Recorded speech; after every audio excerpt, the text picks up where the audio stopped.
Então nós vamos meditar num texto contido lá em Romanos, capítulo de número 3, onde se fala da justificação pela fé. É desta forma que podemos ser salvos, né?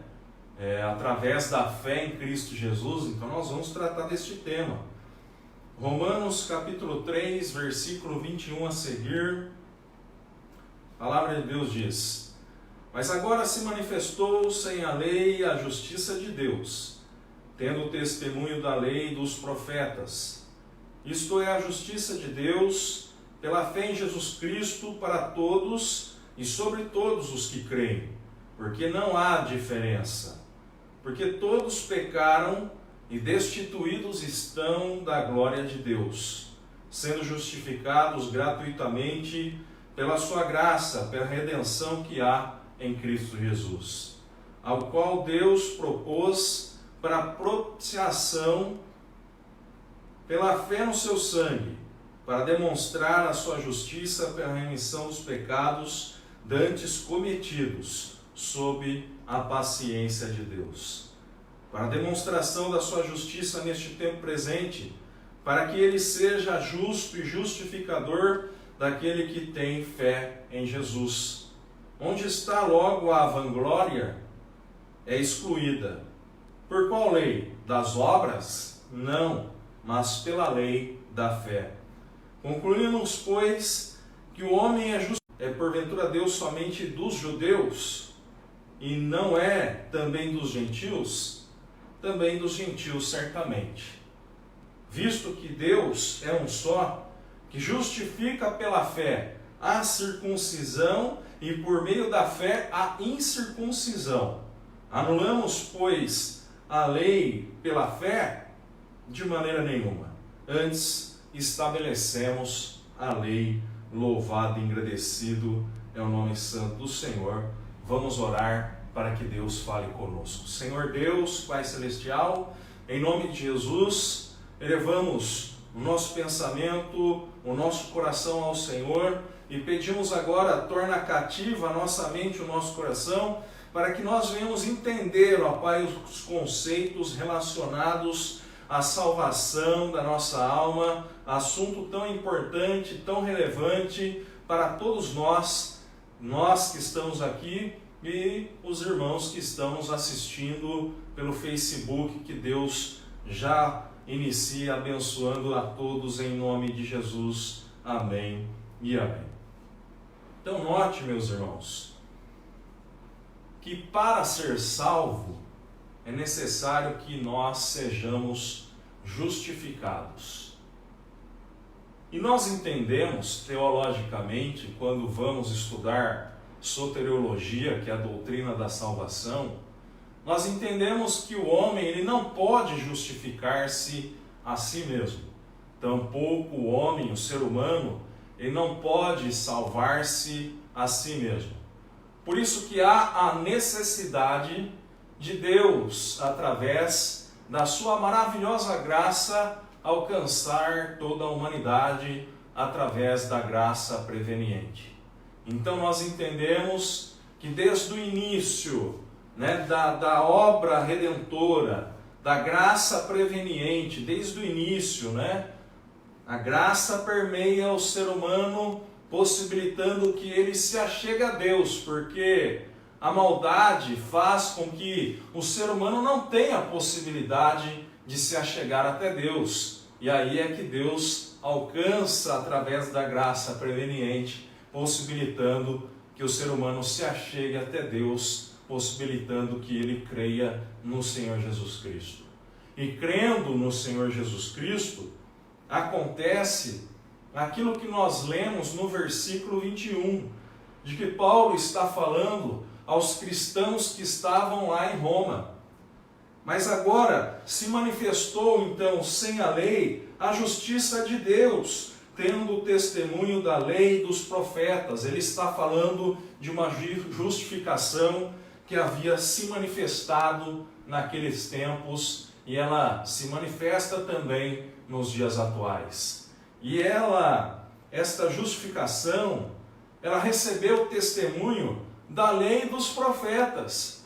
Porque quando nós vamos olhar desde Gênesis até Malaquias, nós veremos que fala do Messias. Nós veremos que então a lei, os profetas, eles testificam louvado e engrandecido ao nome santo do Senhor Jesus, da graça estabelecida na cruz do Calvário, da justificação estabelecida naquela cruz, da justificação que alcança a minha e a sua vida, nos tornando então justificados.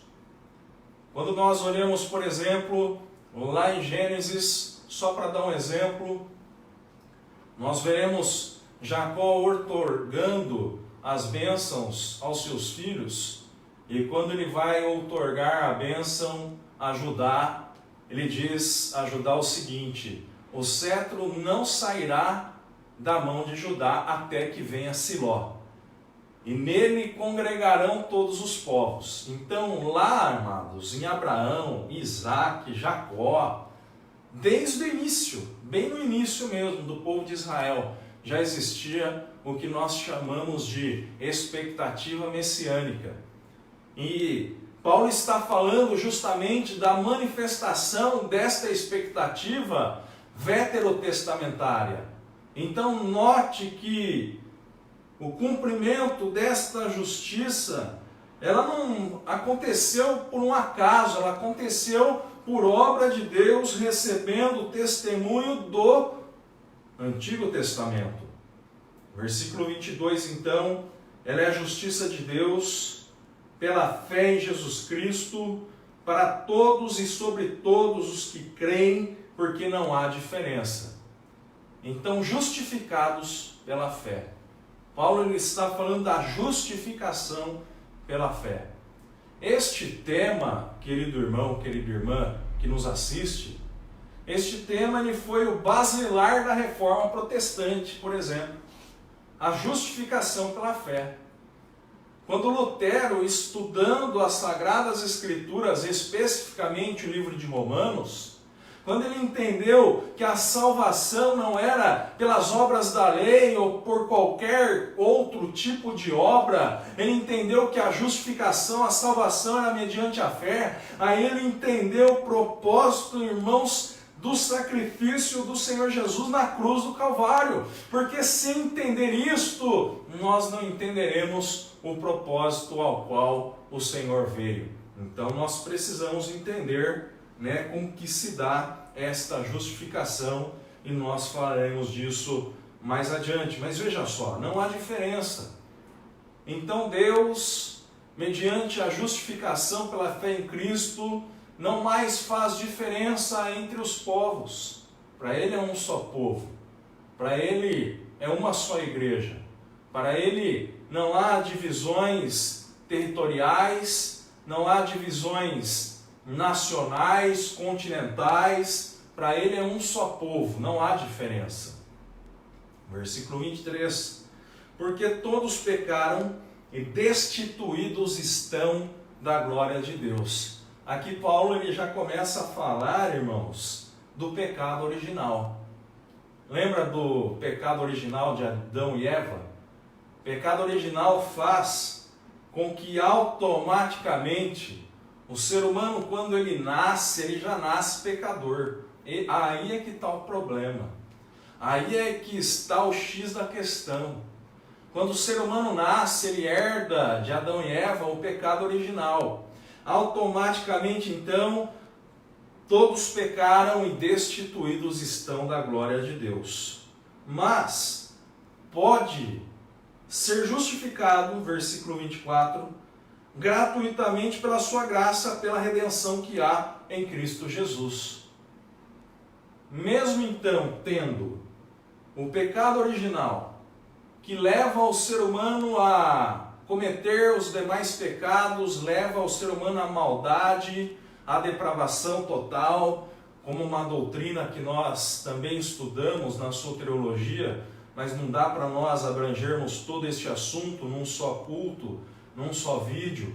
Mas depravado totalmente, o ser humano então, ele está separado, sem comunhão com Deus.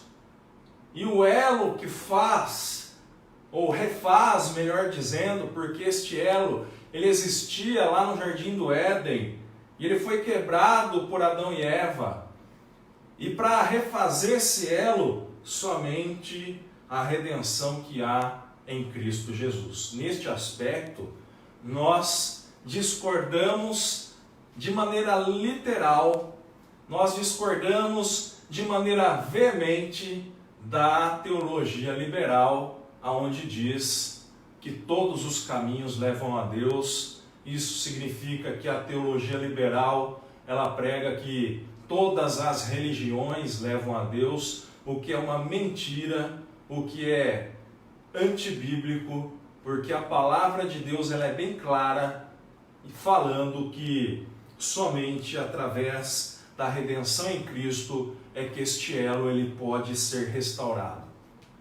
Então, Buda não pode restaurar este elo, outras religiões não podem restaurar este elo somente Cristo pode restaurar. É por isso que ele diz, eu sou o caminho, a verdade e a vida, e quem vem a mim, encontra o Pai. Eu sou o caminho, a verdade e a vida. Eu sou a porta. Então, ele é o único caminho, queridos irmãos.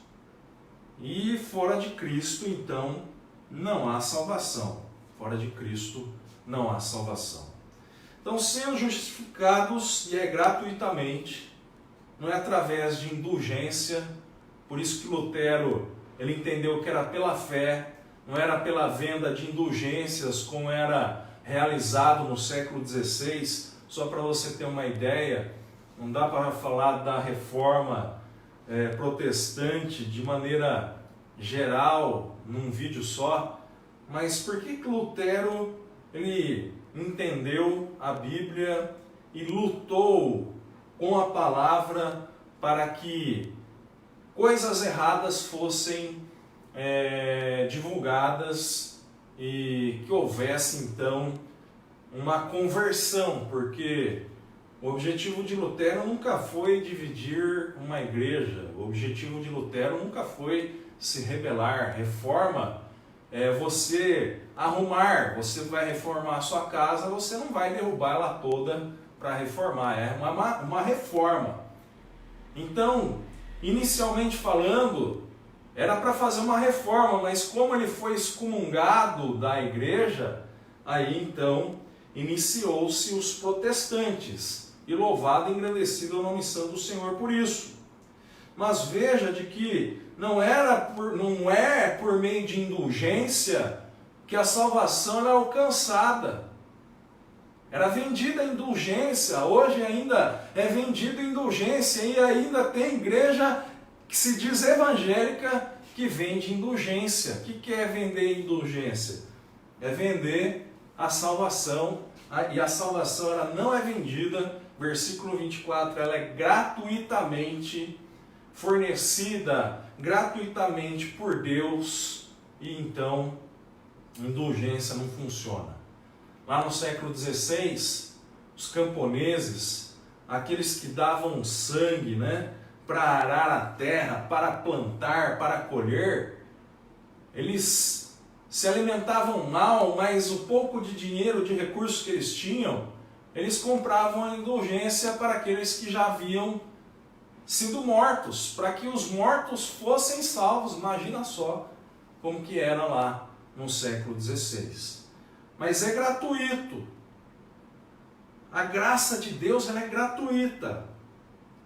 Versículo 25, a qual Deus propôs para a propiciação pela fé no sangue de Cristo, para demonstrar a sua justiça pela remissão dos pecados dantes cometidos sob a paciência de Deus. Ou seja, antigamente, no Antigo Testamento, os pecados eram cometidos sob a paciência de Deus e através dos sacrifícios de animais. Aí vem Jesus, como diz o escritor de Hebreus, e aí ele remove o primeiro para estabelecer o segundo, Então, agora, pela fé no sangue de Cristo, pela propiciação, né? Lembra da arca do propiciatório que é falado no Antigo Testamento? Então, Jesus, ele se propôs a si mesmo, né? Se fez propiciação de si mesmo como Cordeiro Imaculado. Eis o Cordeiro de Deus que tira o pecado do mundo, para que os pecados agora não sejam mais sob a paciência de Deus, mas sejam agora lançados no mar do esquecimento. Mas daqui a pouquinho nós vamos falar mais um pouquinho sobre isso. Vamos concluir, para nós cantarmos mais um corinho nesta noite e orar pela sua vida e pela sua casa e pela sua família, amém? Então os pecados hoje, eles não são cometidos sob a paciência de Deus, né? Os pecados cometidos lá no passado pelas pessoas que entregam a sua vida ao Senhor, os pecados eles não são sob a paciência de Deus mais, eles são sob a remissão, né? O perdão que há na remissão do Senhor Jesus na cruz. Versículo 26, para a demonstração da justiça neste tempo presente, para que ele seja justo e justificador daquele que tem fé em Jesus. Então, como que eu vou ser salvo? Eu tenho que ter fé em Cristo. Ele vai falar na sequência que não é pelas obras que somos salvos, sejam elas obras da lei, como ele vai falar, sejam elas obras de assistencialismo social, sejam elas obras de qualquer que seja a natureza. Não é pelas obras que somos salvos. Eu fiz mal a vida inteira, então no final da minha vida eu não vou entregar minha vida ao Senhor Jesus porque eu sou um imerecedor. Mas é dessa forma, é imerecedor, mas você tem que entregar a sua vida a Ele. Porque mesmo entregando a nossa vida ao Senhor, continuamos sendo imerecedores da salvação. Ninguém vai merecer ser salvo. Aí é que está o X da questão. Muitas pessoas acham que estando na igreja, sendo santificados, sendo justificados, elas merecem ser salvas, quando nunca merecem, nunca merecerão. Aí é que está. Eu cometi pecados gravíssimos e não tem perdão. Tem perdão sim. Jesus, ele perdoa pecados e lança no mar do esquecimento. Agora, o que nós precisamos entender é que graça, o significado é favor imerecido. E aí, neste aspecto, quem ainda não entregou a vida a Jesus não merece, quem já entregou não merece também, e quem já foi para a glória também não merece. Ninguém merece nada. Se fosse por mérito de merecimento, é disso que ele está falando, de obras. Se eu falar que eu mereço, é porque eu estou fazendo coisas da qual eu mereço ser salvo. Não é assim a salvação. É pela fé em Cristo Jesus. Então você tem que crer no Cristo que veio e morreu na cruz do Calvário para salvar a minha e a sua vida. Você tem que crer nesse Cristo. Versículo 27, para nós iniciarmos a conclusão, onde está então a vanglória, né? A glória vã? Ela é excluída. Por qual lei? Versículo 28, concluímos, pois, que o homem é justificado pela fé sem as obras da lei. Deixa eu falar um negócio para você, filho, filha. O cristão, ele é cristão, ele não é judeu. Paulo está falando aos cristãos que estavam em Roma, que nós somos justificados pela fé sem as obras da lei. Aí tem igreja hoje que se diz igreja, mas não é igreja, porque se fosse igreja não faria desta forma, que são os judaizantes. Querem pegar a igreja hoje e transformar na sinagoga de judeu. Irmãos, nós não somos judeus. E se nós judaizarmos a igreja, nós estaremos levando Cristo ao vitupério. E nós não podemos fazer isto. O que isso significa? Significa que para mim, irmãos, para nós que somos cristãos, que já aceitamos Cristo como o único e suficiente Salvador, batismo no Jordão não significa nada para a gente. Oração no Muro da Lamentação não significa nada para nós. Quipá em cima da cabeça, para nós não significa nada. Mas quando você vai num local onde vai ter judeu, você coloca o quipá em respeito a ele. Mas para nós isso não significa nada. Não adianta eu andar com uma correntinha com a estrela de Davi, isso não vai me proteger de nada. O que vai me proteger é o sangue de Cristo que foi derramado na cruz do Calvário. É isso que vai me proteger. Então não adianta nós colocarmos castiçais de ouro, ou candelabros, né? Seja ele de ouro, seja ele banhado a ouro, seja ele de plástico, não adianta. Eu acho bonita a bandeira de Israel, muito bonita, mas para nós cristãos, ela não tem significado. O significado está lá para os judeus. E nós somos a igreja do Senhor Jesus. Então Hebreus é muito claro neste aspecto. O escritor de Hebreus fala, ele arranca o primeiro para estabelecer o segundo. O que isso significa? Ele arranca o primeiro para estabelecer um novo e vivo caminho. Louvado e agradecido é o nome santo do Senhor. Então, para nós, cristãos, não adianta ser circuncidado. Não adianta para nós se fingirmos de rabinos. Porque nós não somos rabinos. Então, querido irmão, querida irmã, voltando ao versículo 28 aí, de Romanos 3, concluímos, Paulo falando aos cristãos que estavam em Roma, o homem é justificado pela fé sem as obras da lei. Ou seja, para eles tem significado, para a gente eram as sombras, não é isso que Paulo fala também? As sombras daquilo que haveriam de vir, e já veio, já foi estabelecido na cruz do Calvário.